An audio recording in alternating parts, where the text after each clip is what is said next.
অধ্যায় রয়েছে, 18টি অধ্যায় রয়েছে। আপনারা জানেন, অনেকেই বিজ্ঞ আছে। নদিয়া জেলা আমি নাম করি মুর্শিদাবাদে গিয়ে।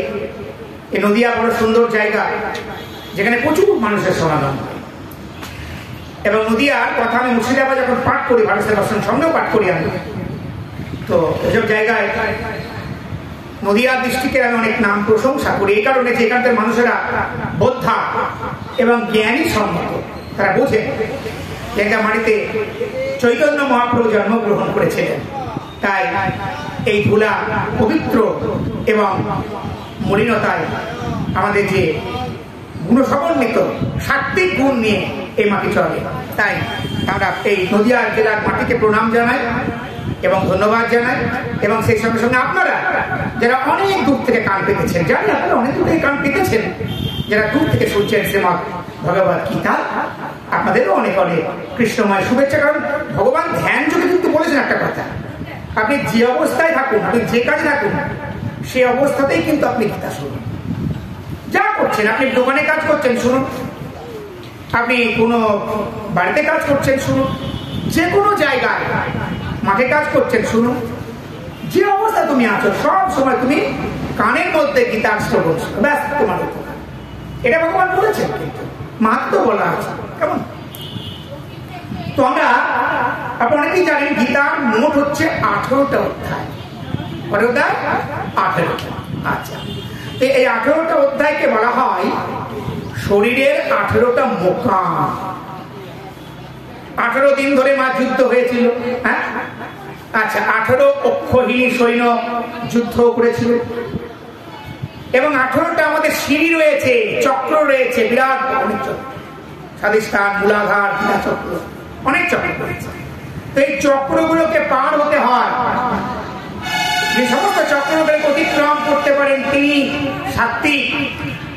অনেক অনেক অনেক চক্র রয়েছে আমাদের দেহের মধ্যে। তো এই 18 সংখ্যাটা ভগবান কিন্তু একটা দারুণ জায়গায় গেছিলেন এবং 18 যোজন এলাকা জুড়ে যুক্ত হয়েছিল। ঠিক আছে, ওই জন্যই 18 সংখ্যাটা ভেরিফাইড, তাই না? অতএব 18 সংখ্যাটা ইম্পর্টেন্ট একটা জায়গা, এটা বুঝতে। যাই হোক, গীতার যে প্রথম অধ্যায়, সে প্রথম অধ্যায়কে বলা হয় আর্জেন বিষাদ যোগা। আমি পাণিনির ব্যাকরণ সম্মত উচ্চারণ করার চেষ্টা করব, যাতে আপনারা শুদ্ধ উচ্চারণ একটু বুঝতে পারেন। পাণিনি ব্যাকরণ সম্মত অনেকেই জানেন যে পাণিনি ব্যাকরণ বই রয়েছে। সেই পাণিনি ব্যাকরণ থেকে লাম গীতা যে রয়েছে, সেই লাম গীতার উচ্চারণ আমরা করব। আপনারা সঙ্গে থাকবেন।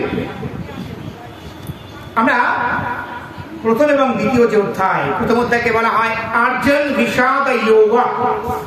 অর্জুনের মনে বিষাদ এসে গেল। অর্জুনের মনে কেন বিষাদ এলো? কথায় বলে মা, জীবনে বিষাদ না হেলে প্রসাদকে পাওয়া যায় না। যখনই মনে দুঃখ আসবে তখনই মনে প্রসাদ আসবে। কাঁটা হেরি ক্ষান্ত কেন কমল তুলিতে, দুঃখ বিনা সুখ লাভ হয় কি বলতে।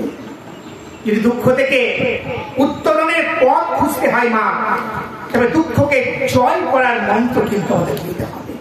আর এই জন্যই বলেছেন কাঁটা হেরি ক্ষান্ত কেন কমল তুলিতে, দুঃখ বিনা সুখ লাভ হয় কি বলতে।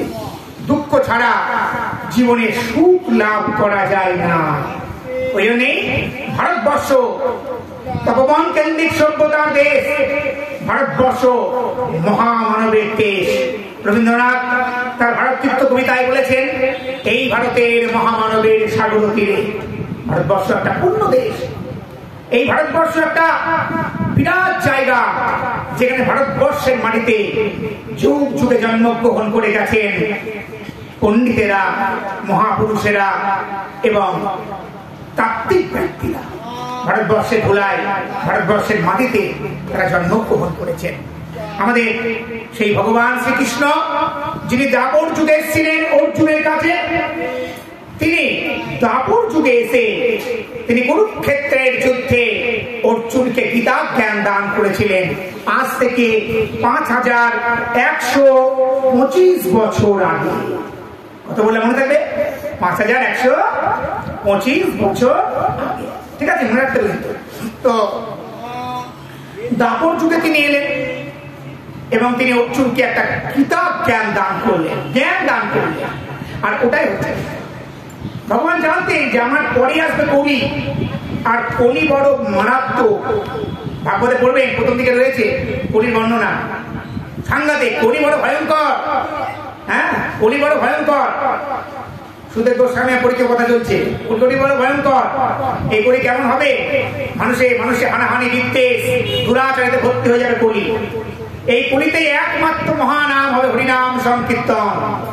তাই চৈতন্য চরিতামৃতে রয়েছে, একবার কৃষ্ণ নামে যত পাপ হরে, জীবের কি সাধ্য আছে তত পাপ করে। কৃষ্ণ নাম হরিনাম বড়ই মধুর, আর যে জন কৃষ্ণ ভজে তাই গৌর হরি বল হরি বল, সে বড় চতুর হরি বল হরি বল।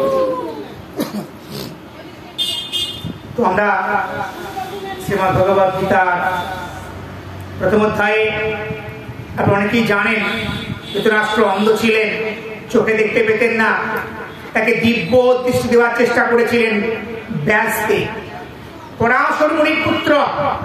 কিন্তু ধৃতরাষ্ট্র দিব্য দৃষ্টি নেননি। কেন? মানুষ শুধুমাত্র একটা চোখে অন্ধ করে অন্ধ হয় না, আপনি জ্ঞানে অন্ধ হতে পারেন, আপনি চেতনার অন্ধ হতে পারেন, অন্ধ বিভিন্ন রকম ভাবে হয়। তো এইভাবে তিনি অন্ধ ছিলেন, তিনি চেতনায় অন্ধ ছিলেন, জ্ঞানে অন্ধ ছিলেন।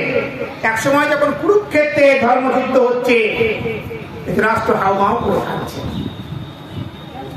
আমার পুত্ররা যুদ্ধে চলে যাচ্ছে, কিন্তু পিতা হয়ে আমি সেই যুদ্ধ দেখতে পাবো না। তাহলে কি হবে?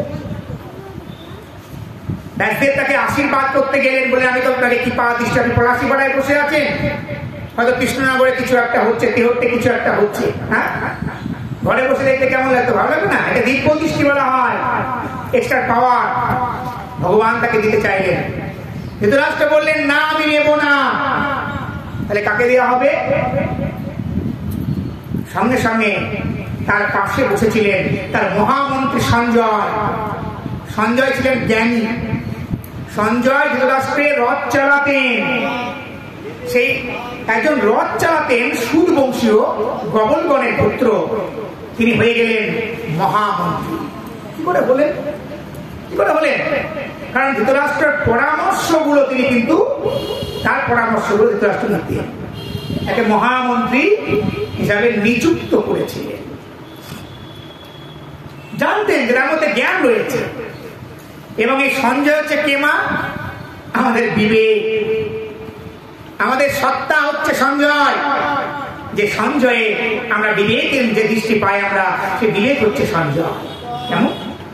তো এই যে সঞ্জয়, এই সঞ্জয়কে দিব্য দৃষ্টি দিয়ে বললেন, সঞ্জয়ের চোখ দিয়ে ধৃতরাষ্ট্র দেখতে পাবে ওই কুরুক্ষেত্রে যুদ্ধে কি হচ্ছে, এই বলেই চলে গেলেন।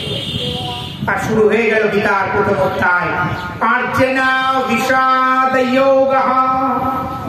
ওম শ্রী পরমাত্মনে নমঃ। শ্রীমদ্ ভগবত গীতা अथ प्रथम अध्याय। धृतराष्ट्र সঞ্জয়কে জিজ্ঞাসা করলেন, সঞ্জয়, ধর্মক্ষেত্রে কুরুক্ষেত্রে সমবেতাযুঃসুবঃ মামকা পাণ্ডবস্যৈব কিমা কুর্বত সঞ্জয়। সঞ্জয়, আমার প্রিয় বন্ধু সঞ্জয়, ওই ধর্মক্ষেত্রে কুরুক্ষেত্রে গিয়ে আমার পুত্র আর পাণ্ডু যে পুত্র, তিনি কি করলেন আমাকে একটু জানান। আপনি জানান যে ওই ধর্মক্ষেত্র, দেখুন কুরুক্ষেত্রকে ধর্মক্ষেত্র কেন কেন বলা হয়েছে? মা, ধর্মক্ষেত্র মানে সত্যটা সৎ প্রতিষ্ঠা। কুরুক্ষেত্রে পরশুরাম 21 বার নিক্ষত্রিয় করেছিলেন। অনেকেই ছিলেন পরশুরাম হাতে কুঠাচ্ছিলেন, মাতৃহন্তা পরশুরাম। তিনি 21 বার নিক্ষত্রিয় করেছিলেন। রাজশ্রী পুরো ওখানে চাষ করতেন এবং তিনি আশীর্বাদ পেয়েছিলেন, ওখানে যিনি মারা যাবেন তিনি চলে যাবেন স্বর্গে। এটাকে বলা হয় কুরুক্ষেত্র। কেমন? ধর্মক্ষেত্র। ধর্মক্ষেত্রে কুরুক্ষেত্রকে ধর্মক্ষেত্র বলা হয়। বলে আমার পুত্র পাণ্ডুর পুত্ররা কি করলো তুমি আমাকে জানাও সঞ্জয়। তার মন্ত্রীকে জিজ্ঞাসা করে, তো মন্ত্রী বলতে বাধ্য। মন্ত্রী বললেন, সঞ্জয় বললেন, দৃष्ट्वा तु पाण्डव आनीकाय भूरं दुर्योधनस्ततः आचर्यम् उपसंयमस्य राजा वचनम् अब्रवीत्। পরিষ্কার বললেন, হে রাজন, আমি পরিষ্কার দেখতে পাচ্ছি আপনার পুত্ররা যুদ্ধ করতে গেছে, কিন্তু পাণ্ডবদের সেনাবাহিনী দেখে তারা ভয় পাচ্ছে। কেন পাচ্ছে? কারণ পাণ্ডবরা সংখ্যায় কিন্তু অনেক, পাণ্ডব সংখ্যা মানে তার চেয়ে সংখ্যা অনেক হচ্ছে কৌরবরা, তার 11 তৈরি সৈন্য, তাই না? তাহলে পাণ্ডবরা তার সংখ্যায় কম, তার চেয়ে বেশি হচ্ছে কৌরব। তাদের চেয়ে কেন বেশি মানে ভয় করছেন কেন? কারণ পাণ্ডবদের রণকৌশলটা ভারী চমৎকার, আর তারা জানতেন যে ভগবান শ্রীকৃষ্ণ কিন্তু অর্জুনের রথে বসে আছে। তা ভগবান যেখানে থাকেন মা, সেখানে কোনো বিপদ আসতে পারে? কখনো নয়। কিন্তু রথের উপরে আসে, তার চেয়ে বড় কি? তিনি রথে অধিষ্ঠিত হয়ে আছেন, ভগবান তাই রথে রশি নিয়ে আছেন। এরপর